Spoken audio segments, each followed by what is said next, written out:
Hey, what's going on YouTube? It's Pastor Matt back with another daily dose of defense. Today I wanted to talk to you about a guy named Origen.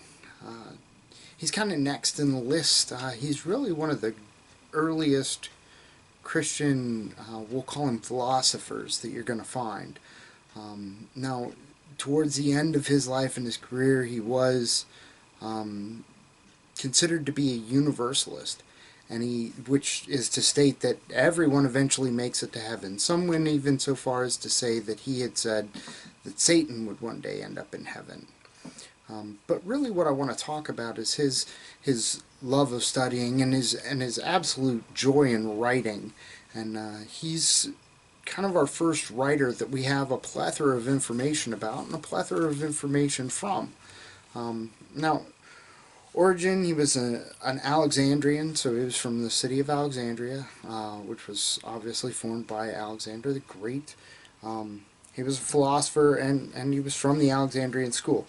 Now, he was wealthy when he was a kid. His parents had very good wealth, and his dad was a somebody. And, we have little information about his life from him. Most of the information we have about his life comes from Eusebius, who would write, but he was a big fan of Origen. He was kind of a fanboy. As a matter of fact, his history of the Christian Church, book 6, is pretty much entirely devoted to Origen and to who he was and what he was doing and what he had to say. Now, Origen was born in 185 in Alexandria, Egypt. And he was born into Christianity. His parents were both Christians, but it had been there since the close of the first century, and it was paralleled greatly with the Gnosticism that was seen largely in that culture. We don't know who his mother was, but we do know his father's name was Leonides.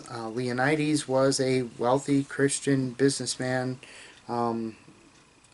He was probably taught Greek literature, something of that nature, because we see a penchant for Origen to dig into Greek literature.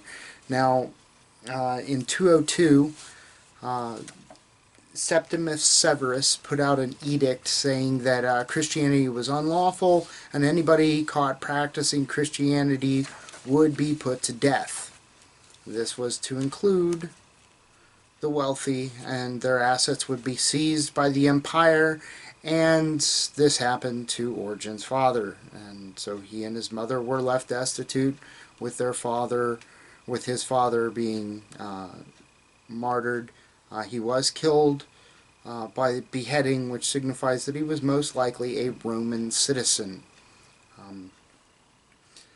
So, and of course, the empire took everything. So now here's Origen with nothing, and he did take some shelter for a while in the household of a wealthy Christian woman, and he was able to continue his studies there. Now, when his father had been going through martyrdom, been going through the process, going to prison before they eventually would find the quickest way to separate his head from his shoulders, Origen had written to him saying, I wish that I could be there with you. Do not denounce Christ for our sake. And this cause stayed with him his entire life. He lived a very ascetic life. He was very rash as a youth. He took a very literal interpretation of Matthew 19:12. And he made himself a eunuch. Now that's by stories. It's not 100% verifiable, but Eusebius does include it in his biography of Origen, and he does say that, and him being a fanboy, he wouldn't include something that embarrassing, and Origen speaks almost of, we'll call it, personal experience when he talks later, and he says that it would be quite silly for someone to interpret it this way, because, well, it was quite silly. But there were several major journeys throughout the life of Origen that kind of shaped where he would end up, what he was teaching, who he was teaching.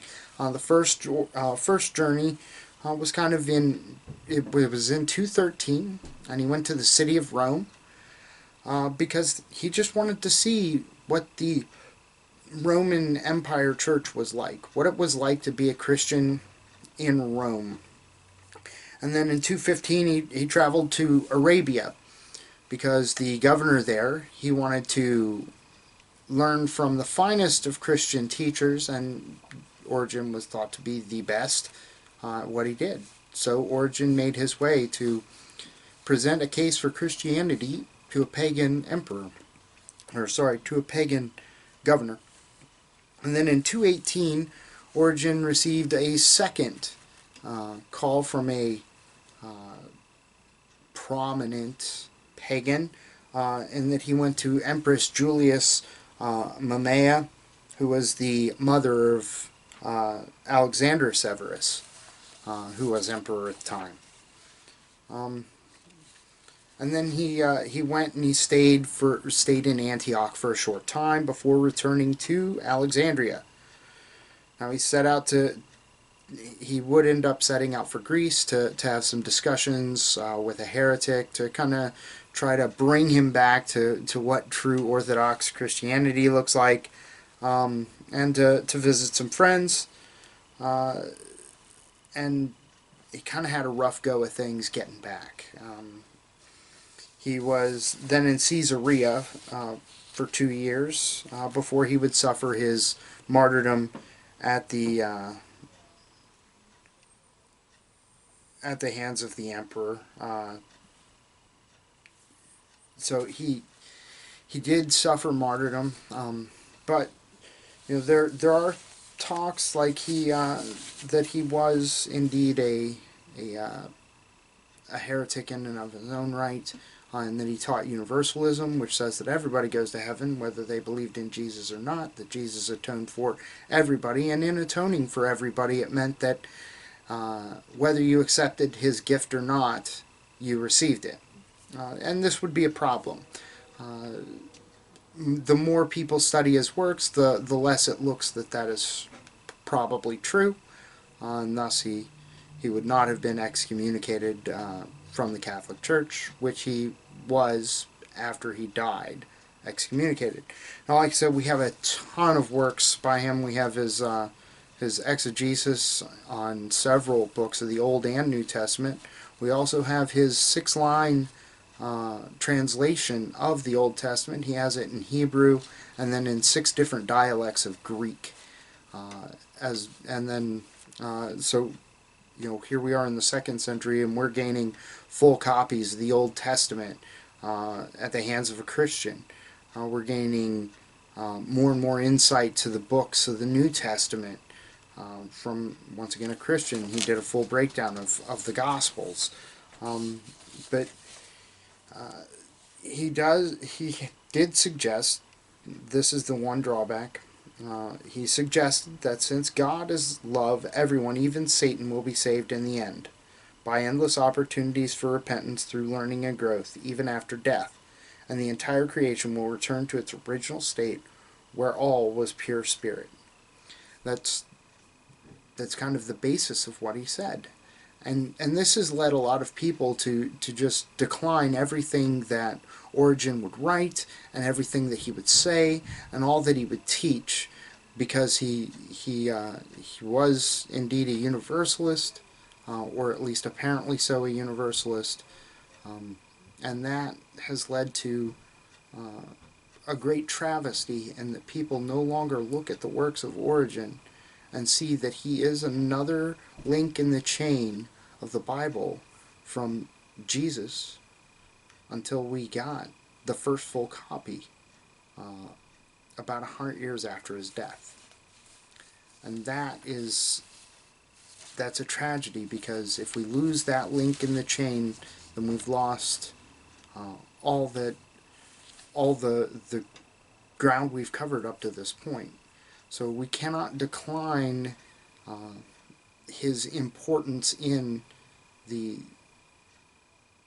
completion of the New Testament, in the continuation, I should say, of the New Testament.